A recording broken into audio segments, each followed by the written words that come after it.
tape will be dictated at 210 words per minute.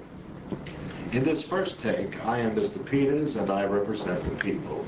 I am Miss Morton. I represent the defendant. I'm the court. I am the witness. Ready?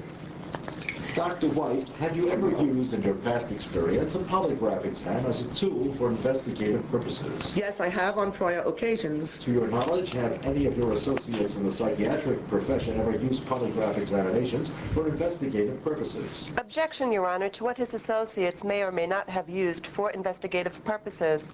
No, I will allow that question. Overruled. Yes, they have. Doctor, how are these polygraph examinations used? Well, I have used mine primarily when an individual was denying certain things. When I felt or knew certain things to be true, in order to get them to begin working on certain problems, I used it. Sex cases, rape cases, or incest cases are a difficult thing to admit. If I could get them to admit to me the act, we could then begin some kind of rehabilitation program, treatment, or therapy. A polygraph test is a very difficult to fool. Would you attempt to reevaluate your own diagnosis as to the problem if a person was successful in passing the polygraph exam? Yes, I would. If you elicit a test result from the polygraph that is inconsistent with every other sign that a person is lying, would you consider the result of that test valid in every way? Probably not. If everything I had available, the psychiatric examination and all the other materials made me think one thing, but then the polygraph made me think another, I would probably go more with the clinical opinion. The clinical impression would be more valid to me than the polygraph. Have you ever used the technique of hypnosis in your evaluations? Sometimes, yes. Have you ever used the technique of sodium pentothal? Sodium amytal. I have used it on several occasions. When is a polygraph exam recommended and the other techniques not? Well, hypnosis and sodium amytal are not really used to determine truth. Hypnosis is useless as far as that is concerned. It is used to recall or help a person to find lost or suppressed memories, such as periods of amnesia and blackout. Perhaps some of the data which it produces is true. You indicated there are two basic types of amnesia. There is one which is caused by a psychological trauma. The other type of amnesia is caused by a physical trauma. Is that correct? Well, there are more than just those two. Would a polygraph exam be particularly useful in a situation where you are trying to verify a case of amnesia due to psychological or physiological trauma?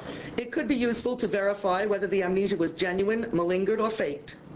What other methods can be used to determine whether or not a person is faking amnesia? Well, they can also be hypnotized. They can also be given drugs. Sodium amytal or other stimulants are useful, but again, that too can be faked.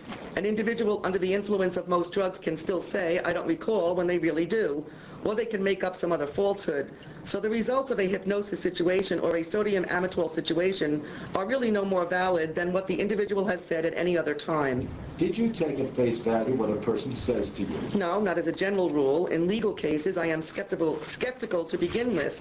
I approach each case differently and with a certain amount of caution. Do you look for particular signs as to the way in which a person presents his story to you, the way he is telling it to you? Yes. What do you look for? Basically, I look for eye contact and body language. They have certain signs, such as frequent dry mouth, licking of the lips, frequent restlessness, and moving in the chair can be signs that they are not telling you the truth.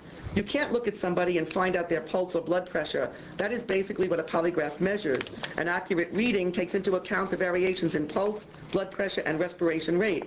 Another indicator is that you also sweat more when you are telling a lie.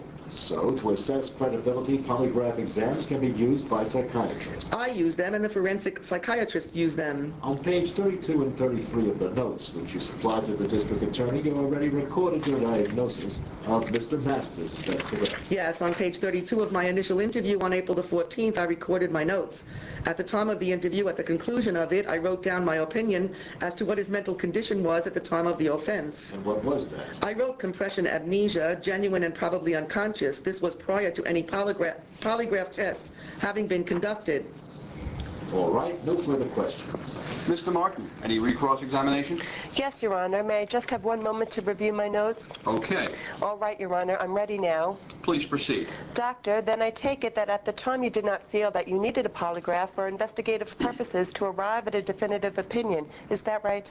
Objection, Your Honor. That is not what the witness said. No, overruled. Answer the question, doctor. That is right. But you have indicated to us thus far that you have used the polygraph as an investigative tool. Is that correct? That's correct. And you also have indicated your colleagues have used it. Is that true? Some use it. I don't think a large number use it. Well, would you say then, doctor, that the polygraph has not achieved a level of use among psychiatrists throughout New York, possibly indicating that it is still not a normal procedure or test used by psychiatrists? Yes. Doctor, is it a true statement then that the results of a polygraph test are not accepted as a general rule by all psychiatrists to be true and accurate? Yes, that is true. Doctor, is it a true statement that most psychiatrists use a polygraph test only to supplement other data that has been derived from other methods of analysis of a patient? Generally, I would say that is true.